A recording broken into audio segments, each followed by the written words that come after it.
ഇപ്പൊ Christian custom അനുസരിച്ച് before marriage ഉറപ്പിച്ച ശേഷം ദമ്പതികളെ ഇങ്ങനെ മാരേജ് മാരിറ്റൽ ഒരു കോഴ്സ് ഉണ്ട്, ഒരു കോഴ്സ് അറ്റൻഡ് ഞാൻ ചെയ്യും, അറിയാം. അങ്ങനെ അറിയാം, അങ്ങനെയൊക്കെ ചെയ്യാറുണ്ട്. പിന്നെ ആഫ്റ്റർ ദാറ്റ് അങ്ങനെ ഒന്നുമില്ല. പിന്നെ വളരെ നല്ല കാര്യമാണ് കേട്ടോ.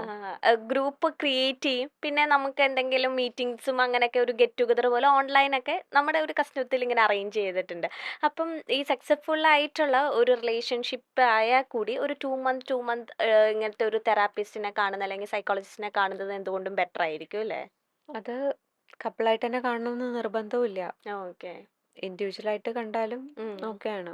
ഓക്കെ. അതായത് വലിയ കോൺഫ്ലിക്റ്റിലേക്ക് ഒന്നും പോവാതെ നമ്മളെ വിഷമിപ്പിക്കുന്ന കാര്യങ്ങളിപ്പം ആം, നമുക്ക് ബുദ്ധിമുട്ടുണ്ട്, എങ്ങനെ പറയണമെന്ന് അറിയില്ല, പറഞ്ഞാൽ ശരിയാവുമോന്ന് അറിയില്ല, ഇങ്ങനെയൊക്കെയുള്ള കൺഫ്യൂഷനുള്ള ഏരിയാസിലൊക്കെ അതെങ്ങനെ ബെറ്റർ ആയിട്ട് കമ്മ്യൂണിക്കേറ്റ് ചെയ്യാൻ നാവിഗേറ്റ് ചെയ്യാമെന്നുള്ളതിലൊക്കെ ഒരു ഹെൽപ്പ് എടുക്കുന്നത് പോലെയോ നമ്മുടെ സ്കില്ല് ബിൽഡ് ചെയ്യുന്നത് പോലെയോ കൺസിഡർ ചെയ്തിട്ട് തന്നെ ഫോളോ അപ്സ് എടുക്കാം.